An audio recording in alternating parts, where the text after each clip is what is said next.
আজ এমন এক বড়সড় কাণ্ড ঘটিয়ে বসেছে যা দেখে কান দিয়ে ধোঁয়া বের হতে শুরু করেছে। আপনারা এটা নিশ্চিতভাবে ধরে নিন, এমন একটা কাজ করে দেখিয়েছে যা আজ পর্যন্ত বিশ্বের কোনো দেশ করতে পারেনি। সবার এই লড়াইয়ে প্রথম বিজয়ী হিসাবে উঠে এসেছে। আমি ধন্যবাদ জানাই বীর যোদ্ধাদের। বীররা ইজ ব্যাক। কারণ আসলে কিন্তু বাঘের বাচ্চা, তাদের তো হারানোর কিছু নাই। জামাতের আমির ডাক্তার শফিকুর রহমান স্যারেরও ভাগ্য ভালো, একটা সুন্দর কথা বলছে। এই কথার জবাব বিএনপি দিতে পারবে কিনা আমার সন্দেহ। আর এই কথাটা শোনার পর আমার মনে হয়েছে এই ষড়যন্ত্র কারা করতেছে, কারা এই ভয়ঙ্কর খেলা খেলতেছে। হ্যাঁ ভাই, ভোট দিলাম আমরা, আমাদের সরকার এখন কার ইশারায় চলতেছে। বিশাল একটা গর্তের ভিতরে পড়ে গেছে বিএনপি সরকার। এখান থেকে তাকে টেনে তুলতে চেয়েছিল জামাত এবং এনসিপি, কিন্তু মনে হচ্ছে সরকারের এখান থেকে ওঠার ইচ্ছা নিজেরই নাই। এবং এই যে তারা পড়ে গেছে, এই পড়ে যাওয়াটাও কিন্তু অনেকটা বলা চলে ইচ্ছা করেই পড়ে গেছে। চতুর্দিক থেকে বিএনপি সরকারকে চেপে ধরছে জামাত। বিএনপি শিশির মনিদের সাথে পেরে উঠবে না। দর্শক, বিএনপি পিছলা কাটছে। তারা গণভোটকে অস্বীকার করার চেষ্টা করছে, গণভোট অধ্যাদেশ বাতিল করার চেষ্টা করছে। আমাদের মাননীয় প্রধানমন্ত্রী তার নিজের কথার জালে নিজেই জড়ায় গেছেন। তিনি বলছিলেন, রয়ের সুপ্রশিক্ষিত পরীক্ষিত একজন এজেন্ট ভারতীয় কোটায় এবারে নির্বাচনে জয়ী হয়ে এসেছে, তারপর তাকে মন্ত্রী বানানো হয়েছে। শুধু সে একা না, ভারতীয় এবার 21 জন এমপি ছিল। তারাই তো চিৎকার করে বলছে এটা অবৈধ। এর ভিতর দিয়ে গেলে নাকি স্বৈরা শাসকের জন্ম হয়, শেখ হাসিনার জন্ম হয়। এখন কি তাহলে আমরা বলতে পারি না আপনারা স্বৈরা শাসক হইতে চান? এই সংবিধানের মধ্যে দিয়া স্বৈরা শাসক হইতে চান, তাই না? আসসালামু আলাইকুম দর্শক, বাংলাদেশের বর্তমান রাজনৈতিক প্রেক্ষাপট নিয়ে আজকের এই ভিডিওটি সাজানো। ভিডিওর শুরুতেই অনেকগুলো ভিডিওর অংশ বিশেষ আপনারা অলরেডি দেখে ফেলেছেন, দেখেই বুঝতে পেরেছেন যে আজকের এই ভিডিওটি কতটুকু গুরুত্বপূর্ণ এবং আকর্ষণীয় হতে চলেছে। সবাইকে বলবো আজকের এই ভিডিওটি আপনাদেরকে ধৈর্য সহকারে দেখতে হবে এবং প্রত্যেকটি বিশ্লেষকের বিশ্লেষণগুলো মনোযোগ সহকারে শুনতে হবে। তাহলেই আজকের এই ভিডিওর সারমর্ম জানতে পারবেন বা বুঝতে পারবেন। তো চলুন তাহলে কথা না বাড়াই, একটা লাইক দিয়ে সবগুলো ভিডিওর বিস্তারিত আলোচনাগুলো শুনে আসি। যেন এক গোলক ধাঁধা। রাজনীতির ইতিহাসে এমন কিছু সময় আসে যখন ঘটনাগুলো আলাদা আলাদা মনে হলেও আসলে সেগুলো এক সুতোয় বাঁধা থাকে একটি অদৃশ্য সমীকরণের মধ্যে। আজ বাংলাদেশের রাজনীতি ঠিক সেই জায়গায় দাঁড়িয়ে আছে যেখানে সামনে যা দেখা যাচ্ছে তার চেয়ে অনেক বেশি কিছু লুকিয়ে আছে পর্দার আড়ালে। রাজনীতির সবচেয়ে বিপজ্জনক মুহূর্ত কখন আসে জানেন? যখন ক্ষমতায় থাকা মানুষরা মনে করে সবকিছু তাদের নিয়ন্ত্রণে আছে। ইতিহাস বারবার দেখিয়েছে পতনের ঠিক আগের সময়টাতেই শাসকরা সবচেয়ে বেশি আত্মবিশ্বাসী থাকে। আর আজ বাংলাদেশের রাজনীতি সেই বিপজ্জনক আত্মবিশ্বাসের মধ্য দিয়েই এগোচ্ছে, নীরবে ধীরে কিন্তু খুব হিসাব করে। ত্রয়োদশ জাতীয় সংসদ নির্বাচনের পর দৃশ্যটা বাইরে থেকে একেবারেই স্বাভাবিক মনে হচ্ছে। সরকার গঠন হয়েছে, শপথ হয়েছে, মন্ত্রণালয় বন্টন হয়েছে। কিন্তু প্রশ্নটা হচ্ছে, এই অতিরিক্ত মসৃণতা কি সত্যিই স্বাভাবিক, নাকি এটাই সবচেয়ে বড় অস্বাভাবিকতা? কারণ রাজনীতিতে যখন সবকিছু খুব সহজে হয়ে যায় তখন বুঝতে হবে পর্দার আড়ালে অনেক কিছু আগে থেকেই ঠিক করা ছিল। একটু থামুন, ঘটনাগুলো একসাথে সাজিয়ে দেখুন।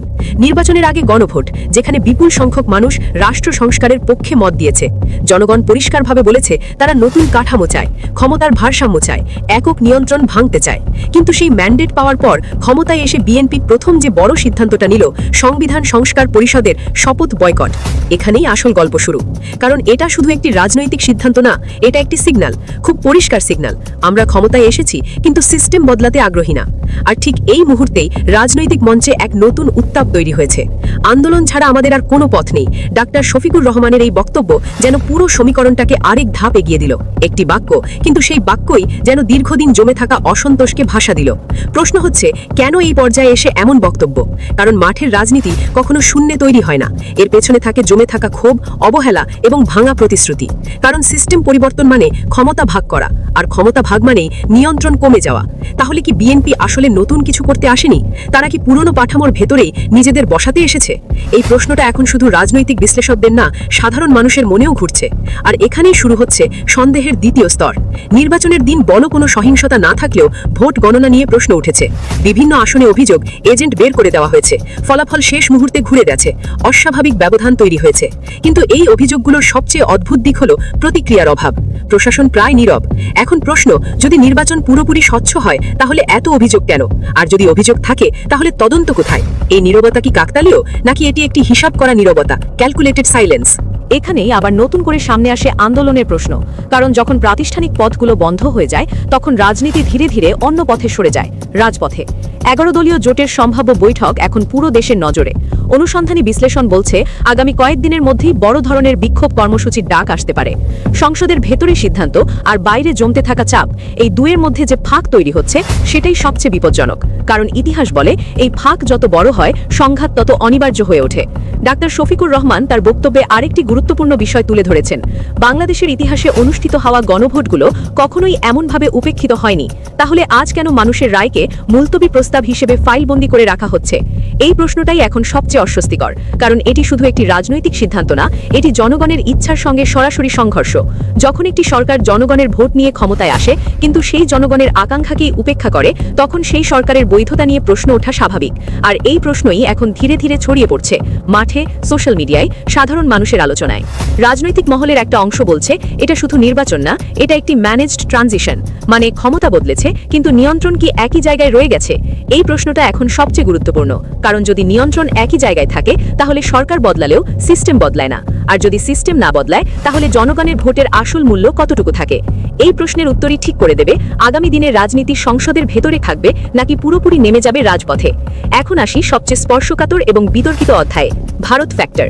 কেন হঠাৎ করে এই আলোচনার সামনে আসছে যে তারিক রহমান এবং ভারতের মধ্যে কোনো নীরব বোঝাপড়া হয়েছে? এটা কি শুধুই গুজব নাকি এর পেছনে বাস্তব কোনো ভিত্তি আছে? কারণ এই অঞ্চলের রাজনীতির ইতিহাস বলে বড় পরিবর্তন কখনোই একা ঘটে না, সবসময় এর পেছনে থাকে আঞ্চলিক শক্তির প্রভাব। আর ঠিক এই জায়গাতেই সন্দেহ আরও গভীর হয়, কারণ একদিকে যখন সংবিধান সংস্কারের মতো একটি গুরুত্বপূর্ণ ইস্যু স্থগিত রাখা হচ্ছে, অন্যদিকে মাঠের রাজনীতিতে এক ধরনের অদ্ভুত পুনরুজ্জীবন দেখা যাচ্ছে। নির্বাচনের পরপরই দেশের বিভিন্ন জায়গায় আবারও আওয়ামী লীগের কার্যক্রম চোখে পড়ছে, অফিস খুলছে, নেতাকর্মীরা সক্রিয় হচ্ছে। প্রশ্ন হচ্ছে এটা কি স্বতঃস্ফূর্ত নাকি এর পেছনে কোনো অদৃশ্য অনুমতি কাজ করছে? কারণ রাজনৈতিক বাস্তবতা খুব কঠিন, কোনো দল এত দ্রুত আবার সক্রিয় হয়ে উঠতে পারে না যদি না তারা কোনো ধরনের সিগন্যাল পায়। আর এই সন্দেহের ভেতরেই ধীরে ধীরে তৈরি হচ্ছে আরও বড় একটি প্রশ্ন, শেখ হাসিনাকে কি ফিরিয়ে আনার কোনো আলোচনা চলছে? শুনতে অস্বাভাবিক লাগতে পারে, কিন্তু রাজনীতিতে অনেক সময় অসম্ভব জিনিসই বাস্তব হয়ে ওঠে। কারণ সবচেয়ে কার্যকর কৌশল হলো প্রতিপক্ষকে ধ্বংস করা না, বরং তাকে নিয়ন্ত্রণে রাখা। একটি সম্পূর্ণ অনুপস্থিত প্রতিপক্ষ আন্তর্জাতিক চাপ তৈরি করে, কিন্তু একটি নিয়ন্ত্রিত প্রতিপক্ষ যাকে দরকার অনুযায়ী সামনে বা পেছনে রাখা যায়, এটা অনেক বেশি কার্যকর। তাহলে কি সেই মডেলই তৈরি হচ্ছে? তারেক রহমান কি বুঝে গেছেন একক ক্ষমতা ঝুঁকিপূর্ণ, তাই একটি ম্যানেজেবল অপোজিশন দরকার? যদি সেটাই হয় তাহলে এটি শুধু একটি রাজনৈতিক সিদ্ধান্ত না, এটি একটি সুপরিকল্পিত স্ট্র্যাটেজি।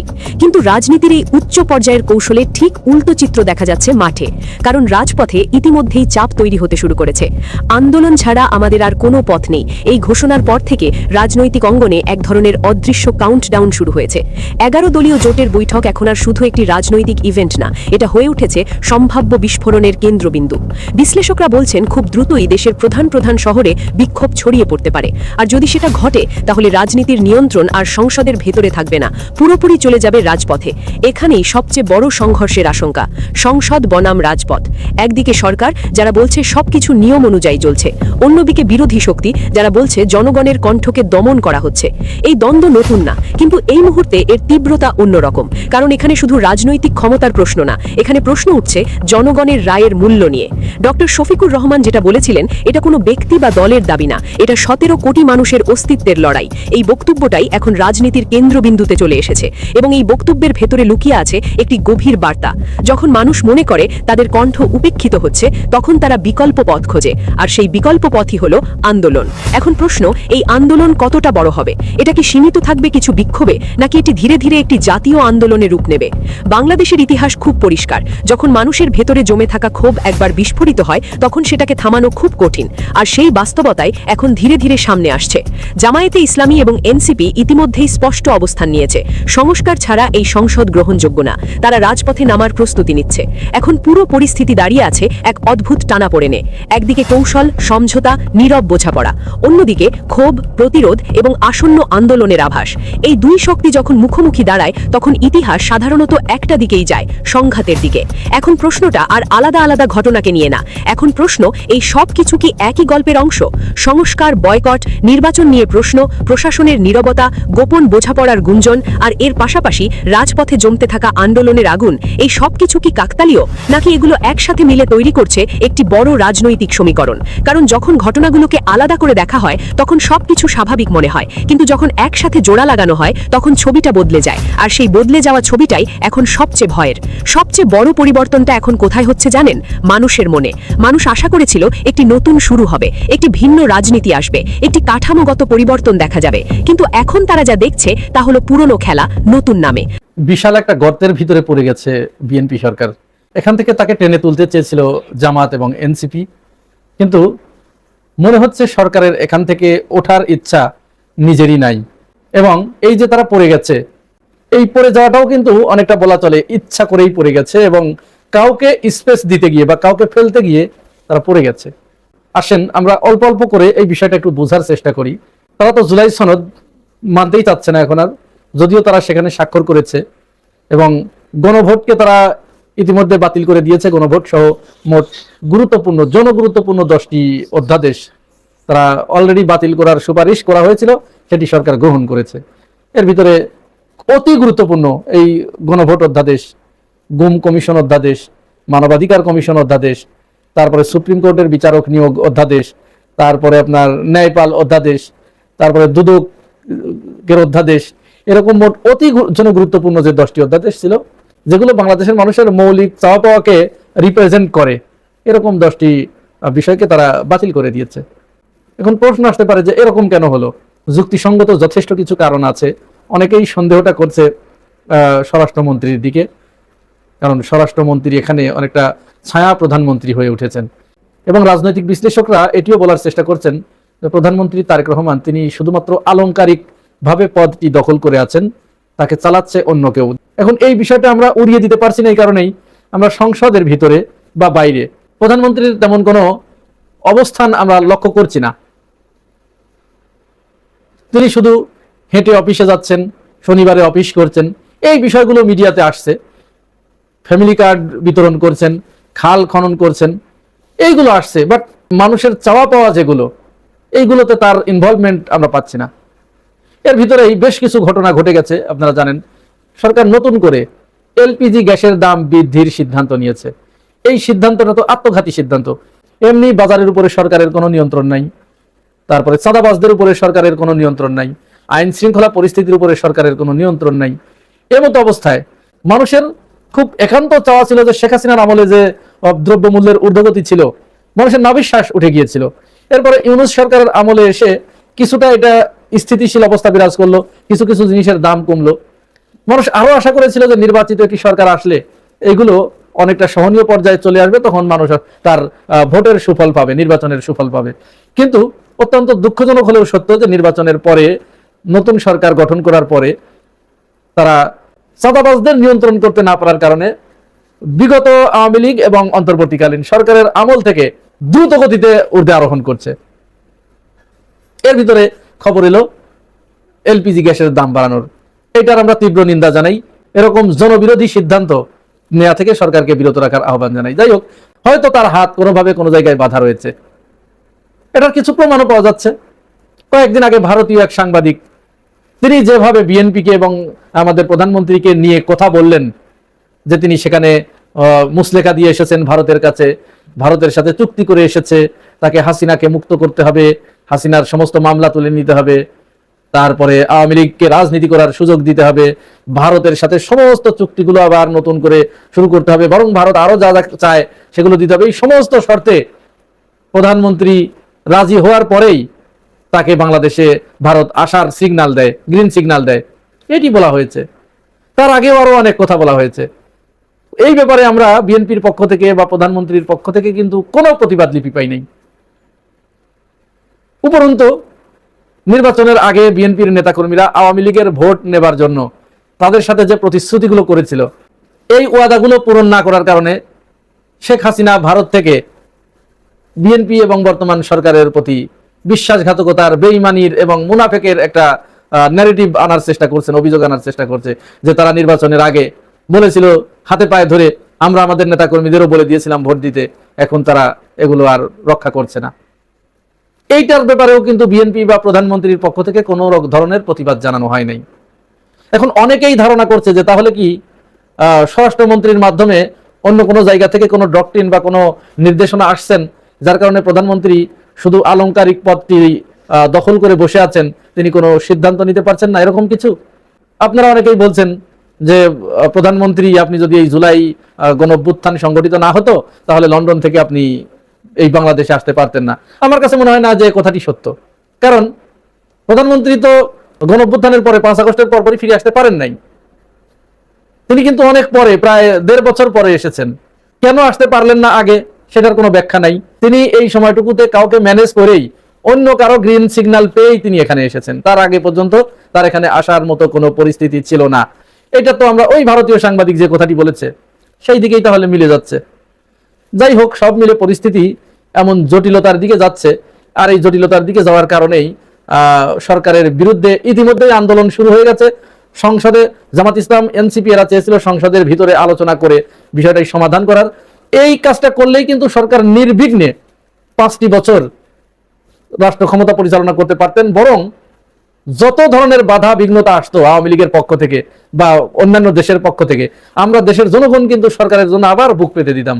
কিন্তু কেন যেন কোনো একটা কারণে, কোনো এক অদৃশ্য কারণে সরকার এই জিনিসগুলো সরকার এটা বুঝলো না। এখন বিরোধী দল ঘোষণা দিয়েছে তারা রাজপথে আন্দোলন করবে। এখন রাজপথে আন্দোলন সরকার পতনের আন্দোলন না হোক, কোনো কিছুই না হোক, তারপরেও তো এই যে বিষয়গুলো জনগণের কাছে চলে গেল না, একটা বিরোধী জনমত তৈরি হয়ে গেল না। আবার এইটা করতে করতে তো এক পর্যায়ে আগে যেরকম একটা জনবিস্ফোরণ ঘটেছে, সেই জনবিস্ফোরণ তো আবারও ঘটতে পারে, যেটা নুরুল কবির বলেছে। দেখুন নুরুল কবিরের বক্তব্যটা আগে শুনুন, তিনি তার মতো একজন বিএনপি করা মানুষ কি বলেছেন। আমি যেটা বলতে চাই, আমি আবারও বলছি, এর আগে আমি আরেকটা পাবলিক ফাংশনে বলেছি বলে বিএনপির কিছু তরুণ আমাকে গালাগাল দিয়েছে।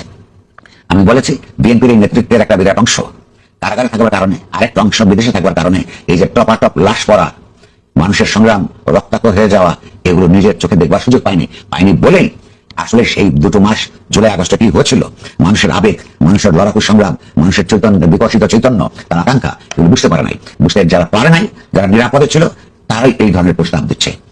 তাদের নিরাপদ জীবনকে অস্থির করে তোলা বাংলাদেশের সংগ্রামী মানুষের এখন তারা নতুন কর্তব্য হিসেবে হাজির হয়েছে। তাহলে নুরুল কবির যখন এই কথা বলে, সে বলছে যে জনগণকে এখন এই সরকারের বিরুদ্ধে আবার রাস্তায় নেমে পড়া ফরজে আইন হয়ে গেছে। তাহলে নুরুল কবির যদি এই কথা বলে, নুরুল কবিরদের যারা আমাদের দেশের বামপন্থী রাজনীতিবিদ, আমি বারবার একটা কথা বলি, তাদের একটা টিকিটা বাধা থাকে সবসময় ওই পারে, সেই তারা যদি এই কথা বলে তাহলে এখানে অশনি সংকেত না? আবার আমাদের ফটোগ্রাফার শহীদুল আলম, আমাদের শ্রদ্ধাভাজন মুরব্বী, যিনি কয়েকদিন আগে ফিলিস্তিনের জন্য সেখানে গিয়ে গ্রেপ্তার হয়েছিলেন, এই ব্যাপারে কিন্তু অনেক ভাইরাল হয়েছিল ওই সময়, সে পর্যন্ত রাস্তায় নেমে গেছে, আন্দোলন করছে। দেখুন তিনিও কি বলেছেন। তো এইটা তো একটা অশনি সংকেত। তার মানে এই যে গুরুত্বপূর্ণ ব্যক্তিরা তারা রাস্তায় নেমে যাচ্ছে আস্তে আস্তে। আজ শহীদুল আলম নামছে, নুরুল কবির বিবৃতি দিচ্ছে, ছাত্র দলের সাবেক সভাপতি যে শাহাবুদ্দিন লালটু, তিনি দেখুন কি বলেছেন। তো এই যে কথাগুলো একের পর এক তো স্টেক হোল্ডারদেরকে, সরকারের যারা ঘোর সমর্থক ছিল তাদেরকে তো বিব্রতকর অবস্থায় ফেলে দিচ্ছে, যার কারণে তারা এই ধরনের পদক্ষেপ বা সিদ্ধান্ত নিতে তারা বাধ্য হচ্ছে। দর্শক আশা করি সবগুলো ভিডিওই দেখেছেন এবং সকল বিশ্লেষকদের বিশ্লেষণগুলো মনোযোগ সহকারে আপনারা শুনেছেন। তো প্রত্যেকটি বিশ্লেষকের বিশ্লেষণগুলো শোনার পরে আপনারা কি জানলেন, বুঝলেন, অবশ্যই আপনাদের মূল্যবান মতামত আজকের এই ভিডিওর কমেন্ট বক্সে জানিয়ে দিন। আর হ্যাঁ, পারলে ভিডিওটি শেয়ার করে সবাই দেখার সুযোগ করে দিন। আর আমাদের এই channel Nasir Islamic media centre যদি আপনারা নতুন হন, প্রতিনিয়ত এ ধরনের গরম গরম খবরগুলো পেতে আমাদের এই চ্যানেলটি সাবস্ক্রাইব করে আমাদের সাথে থাকুন। ইতিমধ্যে যারা অলরেডি সাবস্ক্রাইব করে দিয়েছেন সবাইকে অসংখ্য ধন্যবাদ জানিয়ে ভিডিওটি এখানে শেষ করছি। ভালো থাকবেন সবাই, আল্লাহ হাফেজ।